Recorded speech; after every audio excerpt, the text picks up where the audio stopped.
whenever I work with people, even if it's someone who plays the violin or someone who plays the saxophone, sometimes I say something, play like a bit more, I don't know, melancholic, it's we need a bit more drama, I don't know, whatever I would say.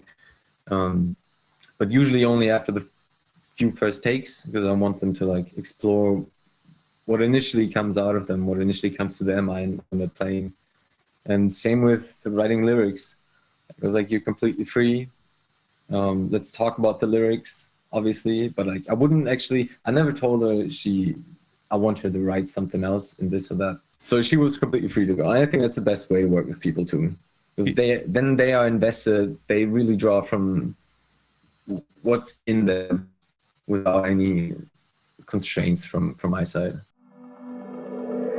You're listening to the Freio Music Podcast. To the Freio Music Podcast.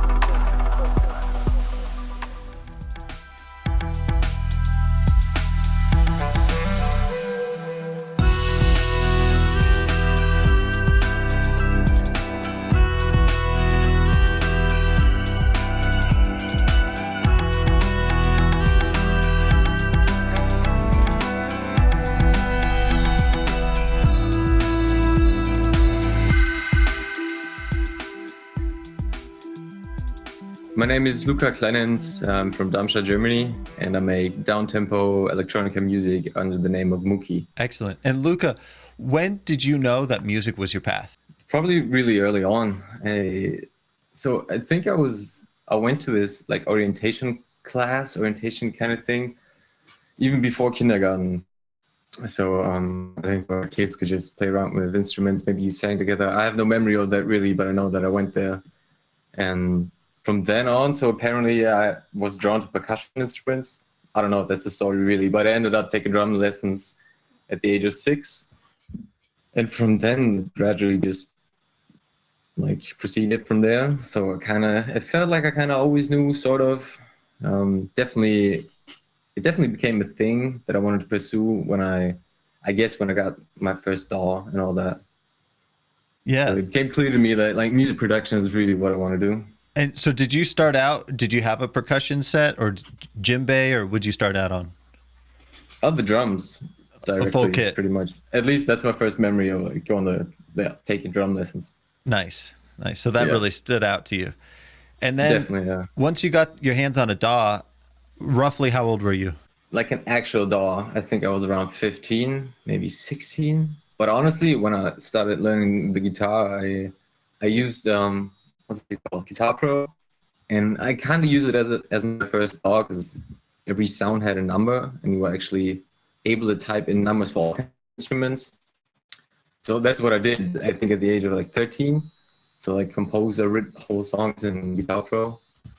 And then it took a few years. I met someone who had like a MIDI keyboard and he introduced me what a DAW actually is, like a real one, what you can do with that.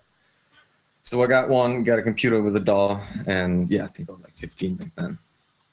Nice. What were the big insights or the breakthroughs that you had once you started using the computer? I think getting to know like plugins and like the whole like world of sounds that were there that you couldn't produce with an actual instrument. So not necessarily only synthesizers, but you obviously get all kinds of plugins, and I think that opened up my mind to like this whole new world of music production, because I come from a really like instrument-oriented background.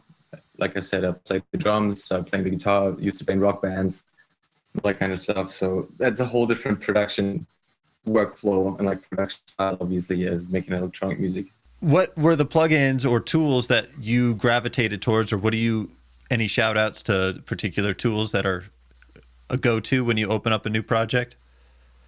Yeah, for now, there was this Sonoscope bundle. I forgot what the name of it is, but it has all kind of world instruments.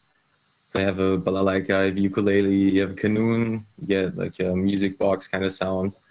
And I love all that kind of instruments. That helps a lot to like find a first kind of melody or like an idea. Definitely that. The guitar always helps. And by now, I actually am using, because I'm not big on hardware instruments, like hardware in general. but I got my first synthesizer a while back, which is the Minilog XZ, and yeah, I play around with that quite a bit, even in the starting moments of a new track. And is that an analog synth? Yeah, that one is like, it's like half, I think. Okay. Kind of, it's analog and you have one digital. Interesting. Yeah, I'm not a big synth guy, to be honest, but I wanted to play around with one and got one. But yeah, I definitely have to dive into the whole like proper synth thing a bit more. Oh, it's all good. It's always interesting to add a new piece that you are less familiar with, and therefore, it's like a new door opening. You get to explore something fresh. Yeah, definitely. Yeah.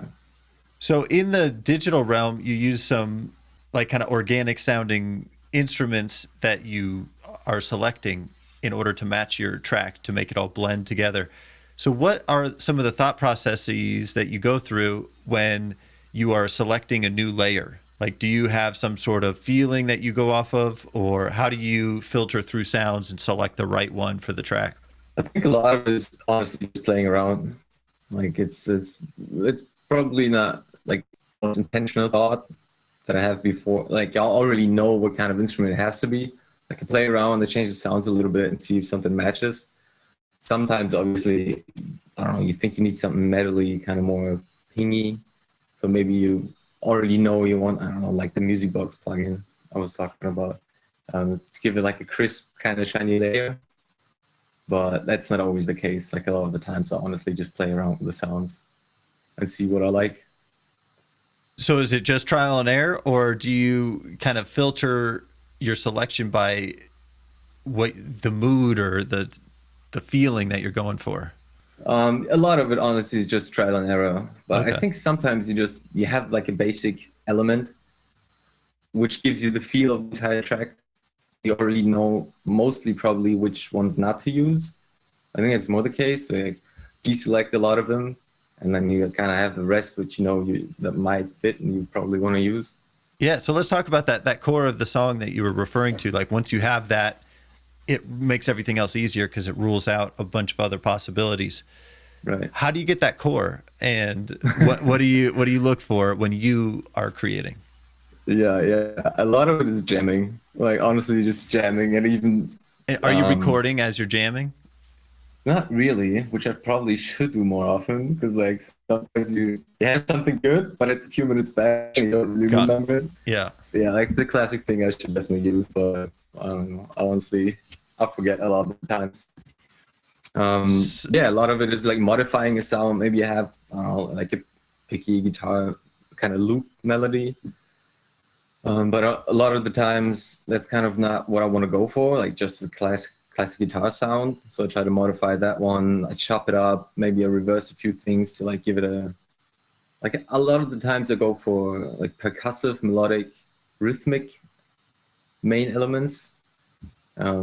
So it already gives you a melodic element, which gives you like ideas for the whole, obviously melodic parts of the song, but it also gives you like a rhythm and gives you ideas for the percussion and drum side of the track. So I feel like when I have something like that, which is both at the same time, it helps me create the track around it a lot quicker and easily. So you kind of start with that guitar loop and or maybe even reverse it in order to get that first foundational layer, or you're not even starting with a drum beat? No, I mostly do that last. Like the idea for it comes quite quickly, I think. But I don't know, kind of like you build up the song and it's kind of like you build up the drop. And then sometimes the drums have to hit. So I like having a few layers already and then adding the drums. Interesting. And it doesn't necessarily have to start out with the guitar. Sometimes they use, I don't know, like a ukulele sound or maybe a harp plugin, something like that. So it already has that attacky kind of sound.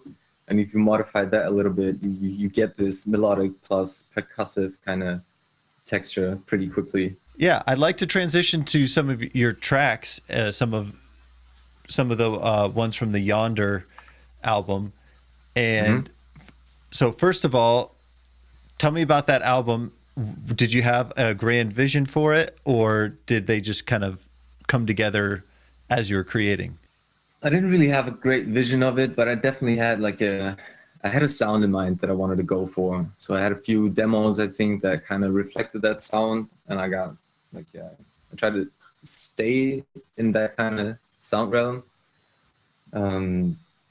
But it all came, like, it took me so long, and it felt like I probably produced a whole album that I didn't really feel connected with, and it didn't resonate with it all.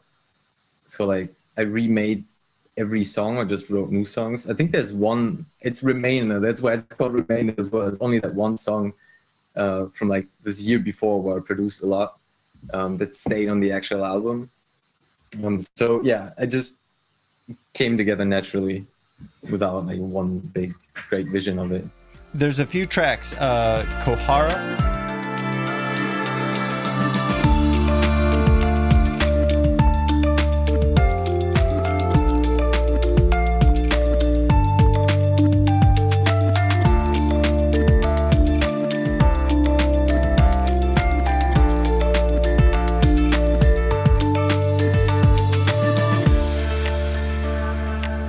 And so tell me about that. What does it mean to you, and why did you create it? What was the inspiration behind it? It's always tough to say to me because like I don't really feel a lot of the times that I have this one spark, like this one definite inspiration that made me start this song, or that like for this particular song there wasn't anything special that I had in mind, or I don't think there was anything special happening in my life that kind of channeled that. Maybe I didn't pay attention to it, or I'm not aware of it anymore, but it just feels like I just started the song kind of, and that naturally came together. It basically is one of my favorite songs of the album. Like, so why did you decide to put it last? That's my next, follow-in question. Oh, okay. I think it felt to me like the cherry on top. Okay, sort of. Nice. I love the idea of ending with that song.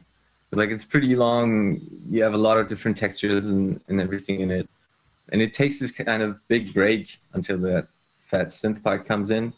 And then after that, you have the strings come back together. And I just felt like it's a pretty good way to end the album. Absolutely. Because I hope it puts people on like a short trip at least, maybe more than with the other tracks. Yeah. So you were telling me about the track that is a fantasy name. Like, where did that come from? What's the... I'm not clued in on the fantasy words, so you gotta cue me in. With Kohara, you mean? Yeah. I don't know. Sometimes I think it started out with I just have to find a name. Like, I have to name the project somehow before I close it. And I always try to come up with something that reminds me of kind of what I did, but it doesn't have to have meaning yet. It's just something I just kind of have to know in the big follow project that, oh, this is what I was working on. This is what I want to work on again. And I like the sound of it. I just thought of something. Maybe it actually means something, but I don't think I found anything on the internet because I like to check, obviously. But it doesn't mean anything weird or bad. I don't know. Yeah. It's just in my mind.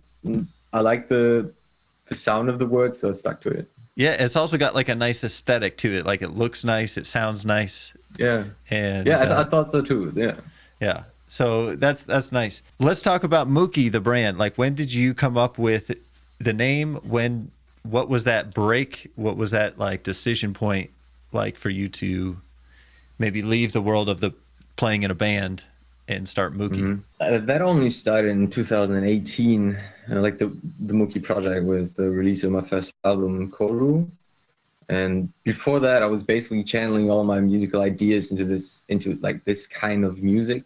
I didn't really take detours of the past few years. So I always knew like this was kind of what I wanted to go for musically. Yeah, obviously I thought about names every year kind of. But then when I knew like I was going to release it, I had to find a name. And I never wanted something that really meant anything, really. Like, I could never really, whatever I thought of, I couldn't really connect with. Didn't feel right. So I thought I'm just going to find another fantasy word that sounds good to me, that sounds like I can identify with it, and it feels like the music and the name can connect somehow, just through the sound of it, through the look of it. So I thought of Mookee, and then I Googled it, and actually it's a type of pigeon. But then I thought, that's okay, I don't know, they kind of look cool, and yeah, that was fine for me. And I like the sound of it, I like how you read it.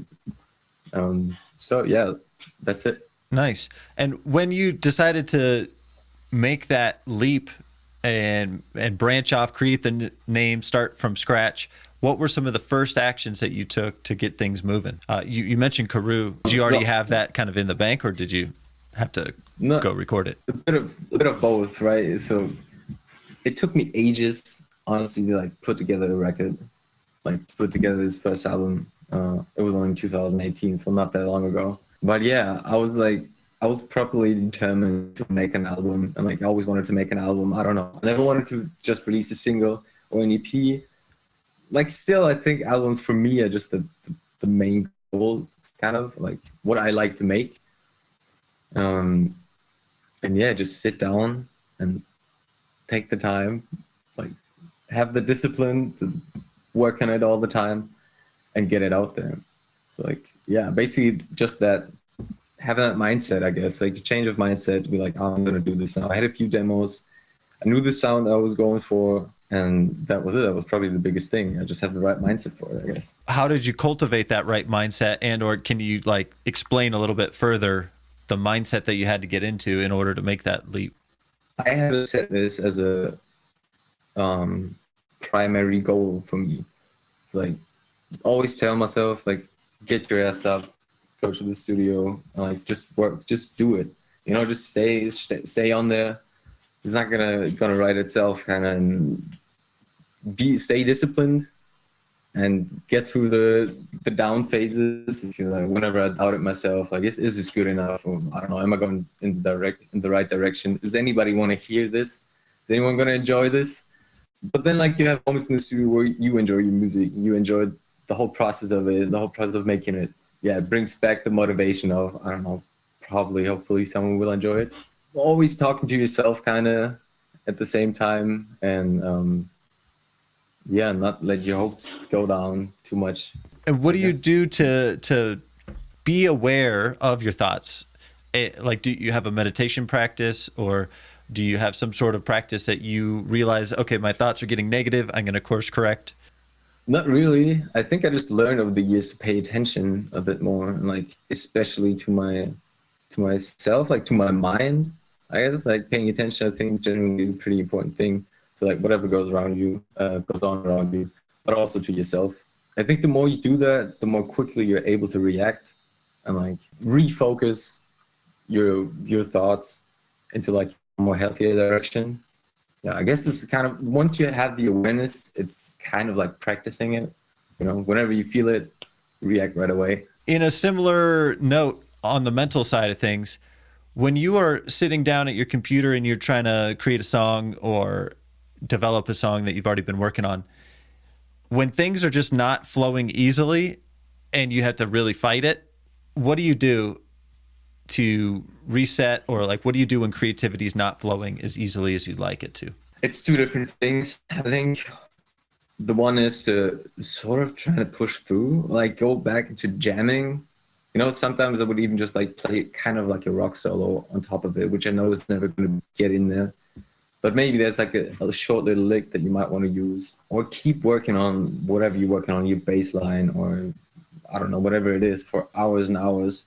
Even if it feels like you're not really getting anywhere, maybe after 5 hours you kind of have it all of a sudden, and then you can go home happily.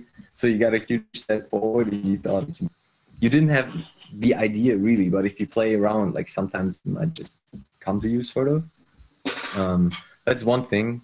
The other thing is just to accept that it might just not be the day. Like, let it sit, do something else. Usually, like I wouldn't take a break to like go out for a walk or whatever, and then come back to the studio. So I would not really necessarily try to clear my head to like get back. If I feel after a few hours that's just I might even make the track worse, or like I can't even get into it. Like I don't see where this is supposed to go at all. Then I would just leave it. Maybe work on another project, or do something differently than making music. And when do you know a song is done? When you've been working on it and you're like, it's time. Yeah. I mean, that's something I definitely had to learn. So right now, I think it's a mixture between knowing and feeling and just deciding that it's finished. I think for now, if I listen to a song and I like it and I don't right away know what I would change anymore, then it's finished. I think that's it. You like it, and you don't hear necessarily what needs to be done, and like that's one of those things that you can argue about too. Then you decide that it's done, kind of. You decide that you're not coming back the next day, you're not coming back the next week or whatever. Like you decide you're gonna mix it and master it now, and then it's good. Yeah. I like that. I think you said it well. It's a combo of knowing, feeling, and deciding. And yeah, I think so. And I like that you mentioned though that like deciding means I'm not coming back to it. Like there's no, the decision's been made. I've cut off that possibility. It's done. Yeah. Yeah. Right. So that's cool. Now, when you're mixing, how do you avoid overlayering? Because in the digital realm, you can add basically an infinite number of sounds. Yet your music is very minimalistic and seems like it's driven down to its core essence. And you somehow seem to not overlayer. And I'm curious, how do you think about the track, and how do you think about one more layer or one less? How do you take it out and decide what's really core? I think a lot of it happens in the mixing stage, and most of what happens is that I think I delete some layers. I think I would tend to like overlay while I'm producing, because I don't know, it just happens really easily. You hear the track over and over again, and at some point you feel like something's missing, even though like that loop is actually fine because you only hear it for a few seconds in the song. Like it's good enough. But if you hear just the loop or whatever, you hear it over and over again, then maybe you think like, oh, it's too boring actually. So you add another layer. Like I tend to add a lot of percussion layers and maybe a lot of pluck sounds, and everything. Sometimes it's all over the place. That's another thing I learned, that you just take a bunch of things out, and it's probably better. Sometimes maybe even if you don't really feel it, you just feel like, oh, something is too much. Try to take something out, and then you feel again. Maybe it feels like you can breathe again, or sometimes you realize that another element comes through way better. That's something I try out in the mixing process. Just like, oh, how would it actually be if I take this out again? Just not every mute. time, but like, yeah, not every time. Like sometimes it just feels like it's right already. Sometimes I feel like, oh, it's a bit crowded or whatever. Like I definitely do that. So it's a mixture of, trying out and already.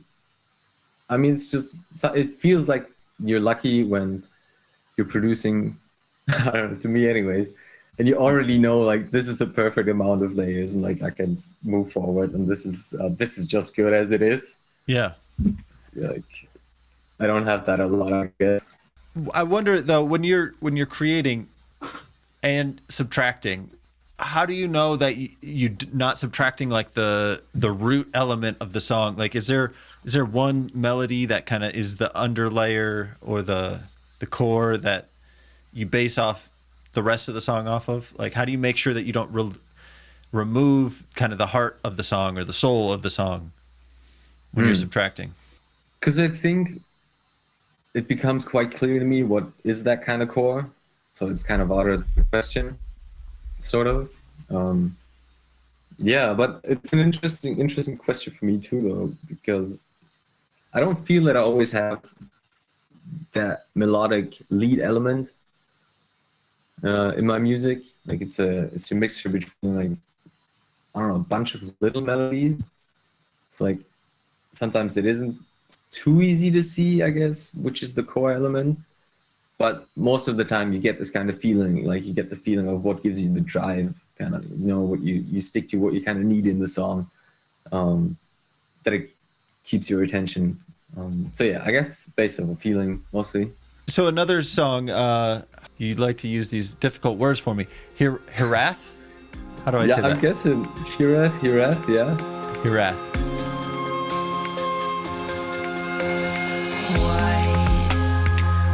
Shapes of these frames of mind, all shapes, none of them mine.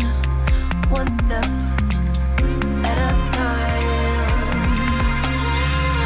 One step at a time. One step at a time. One step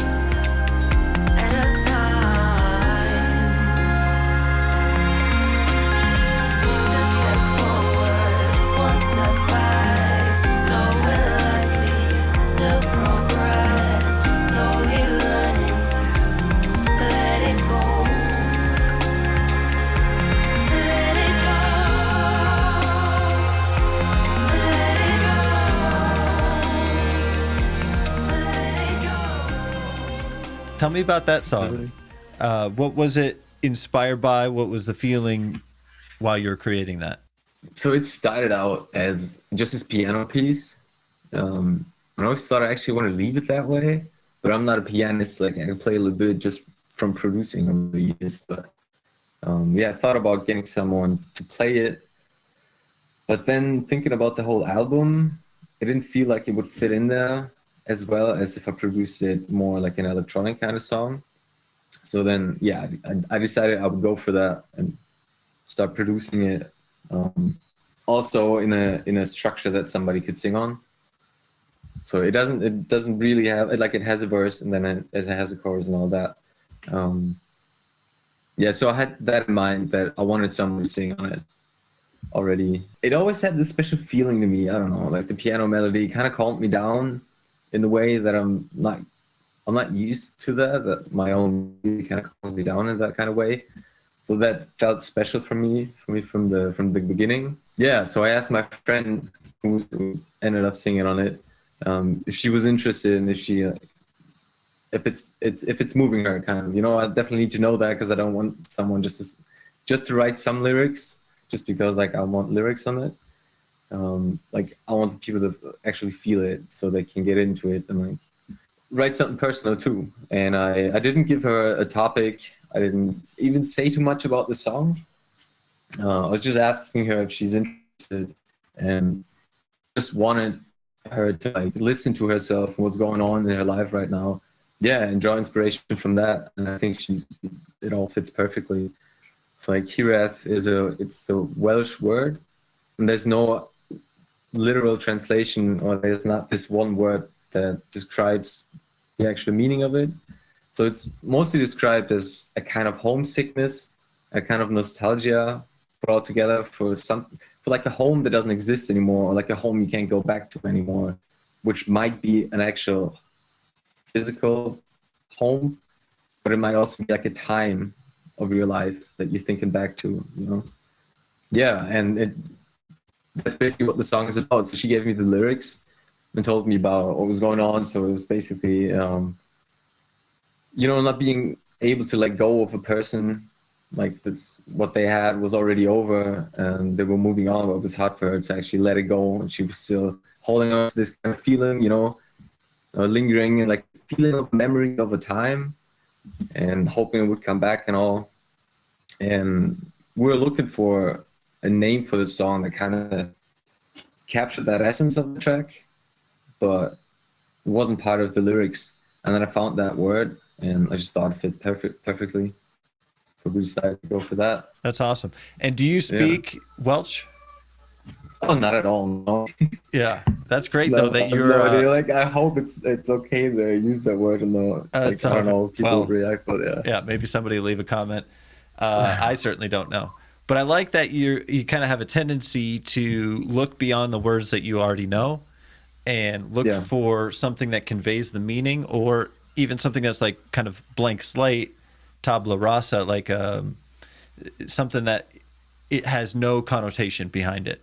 There is no meaning, so you get to draw or paint upon the meaning on the word, exactly. What you want.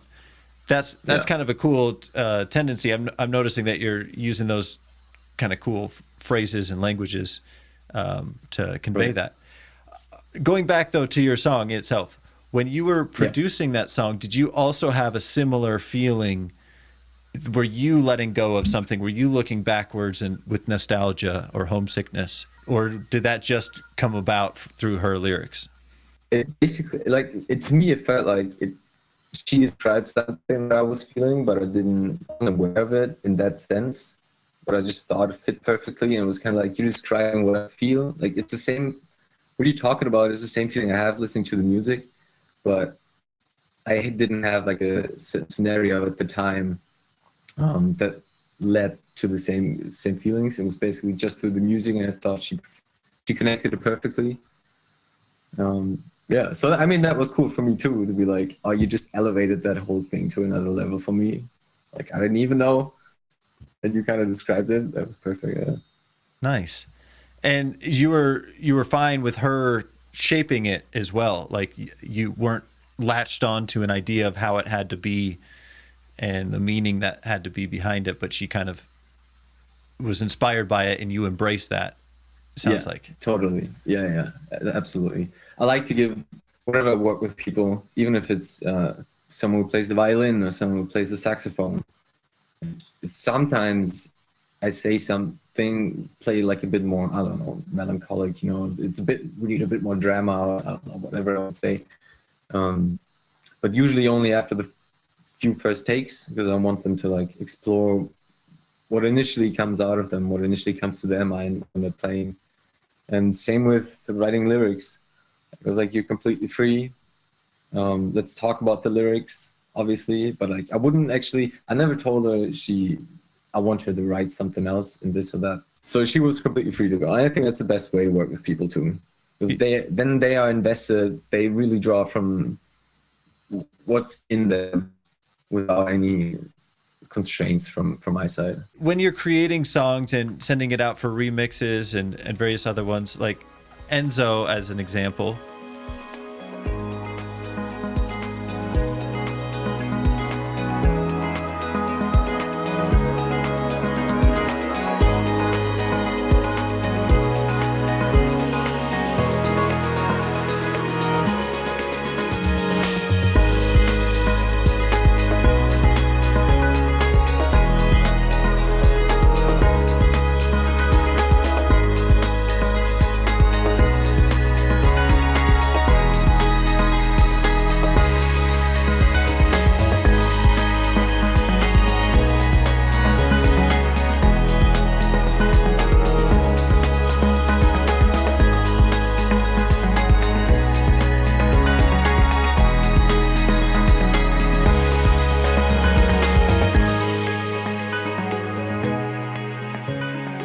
you worked with a few other people on that one, and what's the workflow like? Are you guys in the same room, or are you sending it off and then they're adding their parts? How did that one come to be? That one, I was actually invited to work with them. It was supposed to start out as a remix for a song by Skazian Equanimous, but my remix was it was completely different than the original. So we're like, actually, this is gonna be a new track. Like, I found it kind of hard. Obviously, I didn't manage to deliver a proper remix. But it was fine in the end. Everybody was happy with it. And no, we're not in the same room. Both of them are from the States. So basically, I got the project files, and yeah, I did my spin on it. And then it's back and forth all the time, basically. It's super easy, just through the internet. You send the stems. Everybody gives their input, and sometimes we work things. Yeah, that's basically it. It's just a back and forth, through the internet, though. Yep. And are you guys going back and forth with ideas via email, WhatsApp? Like, how do you communicate things musically? Yeah, both. Just quick. For normal and quick conversations, we use WhatsApp, to send the files. We use emails, and sometimes you have a bit of you have a few infos in there too. Nice. Yeah. So. Well, it's a beautiful song. I'm glad it came to be, and that your spin on the remix spun off into its own track by itself. Yeah. It's again another beautiful song. So when you are layering these, and whether or not it's a collaboration or a personal song that you're managing 100% yourself, when you're creating tension and release and those spaces in kind of the middle of the song or the breaks, how do you think about creating tension and then release? What are some of the elements that you add to create tension or subtract it, or how do you think about that? I think drums is a big thing.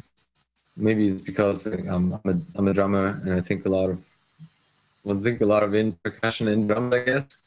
It's I don't know, maybe adding a shaker, adding drum elements, more percussive elements to get you going more, Obviously, layering more levels, having more layers is the easiest way to do it, just have more going on. Yeah. Which is not always the best way to do it, but it's an easy way, and I think that's what I do a lot of the times too.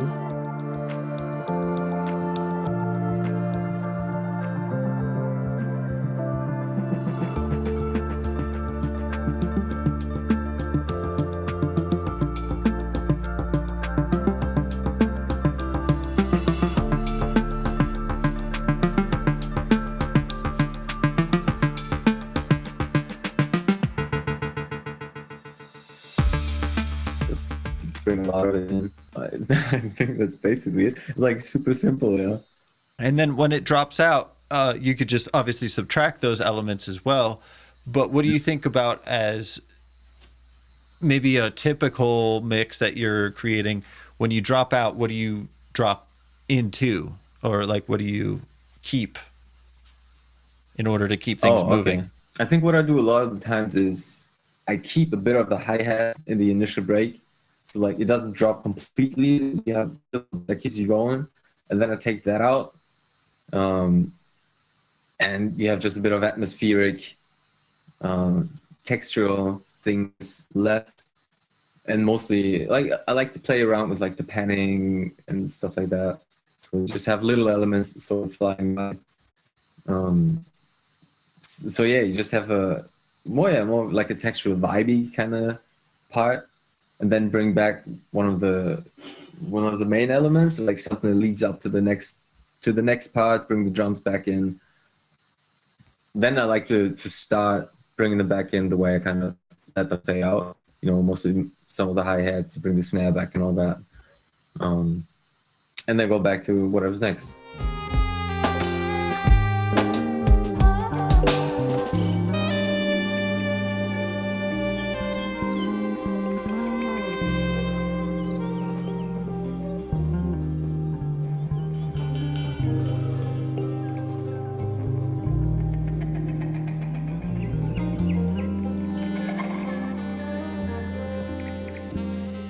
When are you most creative? Do you typically work throughout the day or you stay up late at night? How do you manage your energy and creativity?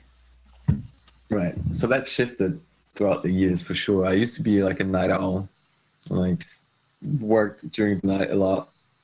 But now I found out like I'm a morning person for sure. Like I like getting up really early and going to the studio directly when I have the time.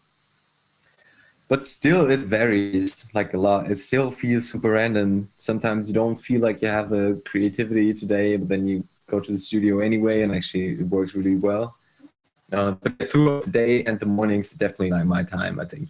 Plus, what's it called? Like the twilight? I don't know, when the sun goes down. Definitely that. Yeah, okay. That transition. I love the lighting. I think lighting, like, you know, my surroundings where I am and all that play a big role in my creativity. Like it just feels cozy, you feel well, and that helps. So I like being in the studio at that time for sure. Nice. And just the sunset, like golden hour, twilight zone. Yeah, exactly. Yeah, golden hour for sure. Yeah. Nice.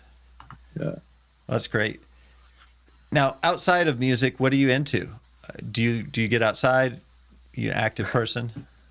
Yeah, definitely. I mean, so I can't live off of music at the moment. So like I still have a normal job and I'm a route setter in climbing gyms. So yeah, I go climbing a lot. Yeah. Like bouldering and rock climbing in general. That's mainly like my activity thing that I do a lot. But also like I draw a lot, and I started doing like learning a graphic design project and getting to know more about that whole topic. But yeah, definitely like to be outside, and like the sport that I'm doing is definitely it's coming with the sport. Outside of music, or maybe it relates to music, your choice, but what's the best investment you've ever made? Could be time or money. So like the time you spent learning an instrument, or the time you went river rafting or whatever. Honestly, I think time is the one. Yeah, I think so. Like take your time, like focus on music. Like yeah, for me it's about music, I guess, right now. And maybe like it applies to whatever it is, you know. Like, value your time and like really use it for what you think it's for what is important to you. Like use it for what is important to you, obviously, you know. And yeah, I think that's it. Like making space for that, taking time for producing music, learning your instrument, watching tutorials and all that kind of stuff. Taking your time to get away from that, like, you know, take your time to recharge your batteries. That's so important too, I think. So yeah, I think it's the balancing between time for like let's just say on your project, whatever that might be, and like away from that stuff and do things that are good for you, make your, your mind has to work, maybe get your body, let's just say, in order. I don't know, like you have to feel good, whatever you're doing, so like, it's an important thing, definitely. And I think we tend to forget that as well, like knowing that and taking the time for that. Yeah, that's wonderful. And when you're taking the time to reflect and to manage your mentality and energy and everything else, how do you think of and how do you deal with self-doubt?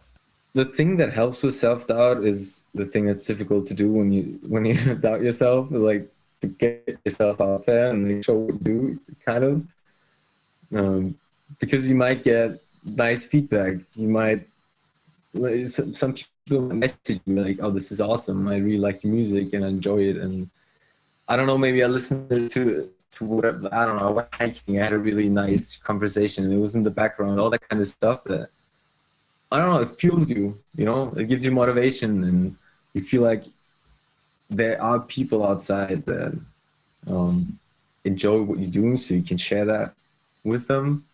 And like that has happened for me now, and then I like try to remember that and try to remember the things that gave me confidence while I was doubting myself in the past. If you haven't had that, I guess, be aware of that.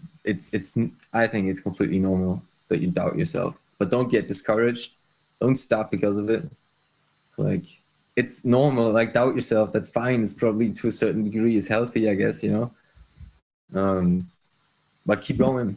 I like that you said that what you have to do or what you ought to do might be exactly what you don't want to do, which is put yourself out there and share it with somebody, because what you're scared about or what you're, the doubts, the self-doubt that you might have might be totally unfounded. Maybe what you created was already awesome and you're freaking out about something that is not even real. So I like that you said, just get out there as well. I think that's important. Yeah. And I agree with you.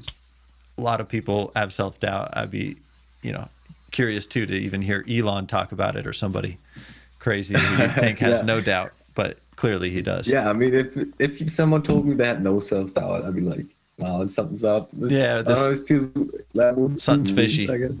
I don't trust him. Maybe within the same framework, if somebody were to approach you and say, hey, I want to start out making electronic music, I'm really inspired, I'm curious, how do I get into this space? What would you have to share? What wisdom have you learned that might help somebody else on their journey? Right. I think it helped me to kind of have an understanding of what I want to do, because I mean, there's some equipment that is just kind of general for a lot of different types of music. It was like, what would you want to do now? And then I think it'd be good to talk to somebody who kind of has knowledge about the topics. Like, how do you get started? What do you actually need? Like, what do you want to do? Ask them that. And that's where you can start. And then obviously over the years that will develop, you get a better understanding of the whole scene and production-wise, everything. So you will find out what you actually need more later. Be consistent, I think. Most of all, be patient. I think patience is a big thing you have to have. It's like nobody's great at the beginning. Like, I mean, obviously you have to get yourself out there. You have to show some people your music. Like, don't be too quick about it. Try to get an understanding of where you stand. Maybe like get feedback from other people. Maybe some people who actually are music producers or just make music in whatever way. And don't get discouraged. Don't stop when people say it's not great yet, because usually in the beginning you aren't. Like, just try to like know that and go with it. That's part of the whole thing. It's part of the process. Being not great and like having people tell you it's just not really good, but maybe you are. Maybe people like it from the beginning right away. But yeah, try to do your thing, I guess. Like, try to stay genuine to who you are, what you're feeling. Pay attention to what you think of what you're doing, I guess. Like, are you trying to imitate someone else, which helps in the beginning, obviously, for learning things and whatever. Like, listen to what's inside of you and trust that. I think like there's no point in trying to chase like a certain sound all the time. Like I want to sound like that. I want to listen to that kind of music. Like pay attention to what comes out of you naturally, and then try to like, nourish that, I guess. I mean, that would be that's so much more, I guess. But Yeah. maybe that's a good essence. Yeah. Good. Well, feel free to keep going if you got more to share. I'm just one thing maybe. So like the whole thing I feel like is trying to find. You have to try to find that fine line between like taking every advice and like every good tip you could possibly find, and not caring at all what other people think. So like you have to try to balance that. So like you're on your track, do what you want to do which kind of music you want to do, and like it's yours, like do whatever you want with it. But then also for a learning process, and like to like definitely check yourself as well, you might actually want to get every piece of advice you can get. I think sometimes it's hard to balance those two out, and that's where you have to pay attention. Yeah, well, I think you said a bunch of wise things, but one of which was going to somebody who already knows. If you're trying to figure out what equipment do I need, like do I need a professional recording studio, $1 million studio in order to make electronic music? The answer is no, you don't. So going to somebody who knows and can help accelerate that path, make sure you're not buying useless pieces of gear for your setup. I think that's important. But I agree with you. It's a fine balance between over listening to other people and not taking in any advice or feedback. So it's definitely a balance. Looking back over your history and career, what failure or perceived failure helped set you up for future success? I mean, what felt like a failure was not being able to finish Yonder, like that last album. I mean, that's why it's called Yonder. Like it took me 2 years, which might not even be like incredibly long for an album. I don't know. But it felt like ages for me. Like it was always kind of there, but not really. It was kind of just somewhere that I could almost touch it, but never, like it was just not really there yet. And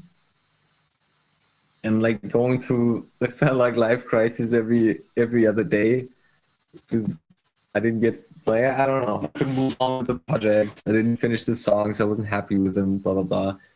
But not seeing that as well. Okay, it's just not there yet. Maybe you're not there yet. Like you're on a good path. You make music all the time. Like things come out that you really like, but it might just need some more time.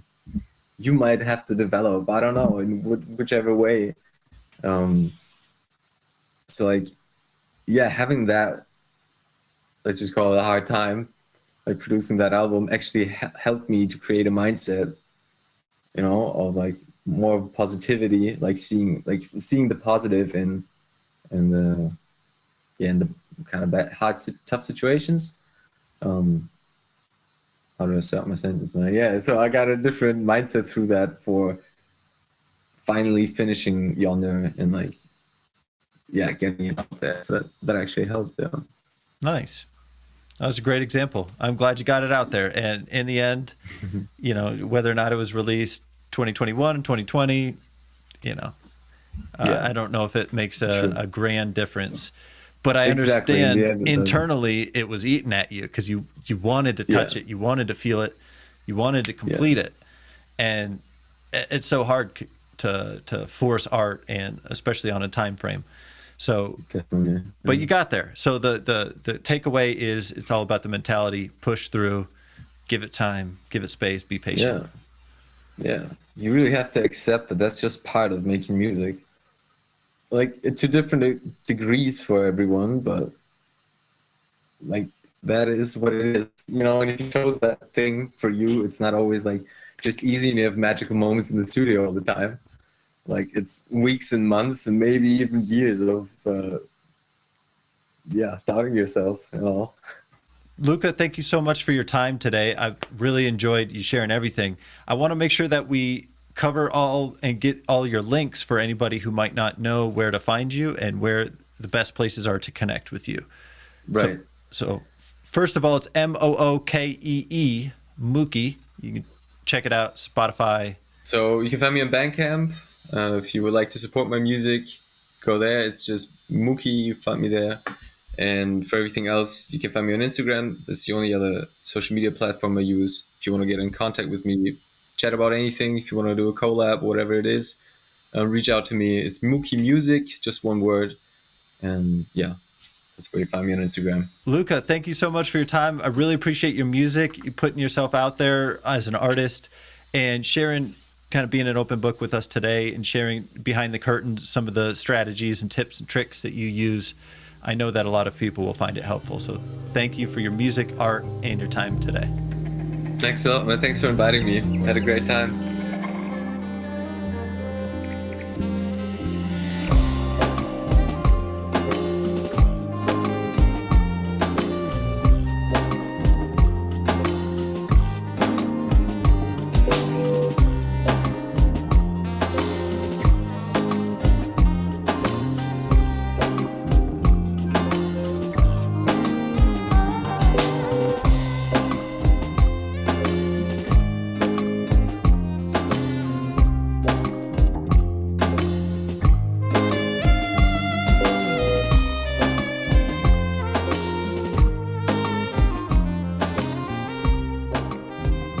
You've been listening to the Freio Music Podcast with Michael Morahan. Be sure to like, subscribe, and hit that notification bell so you don't miss a single episode. And don't forget to share this podcast everywhere. Thanks for listening, and until next time, stay tuned.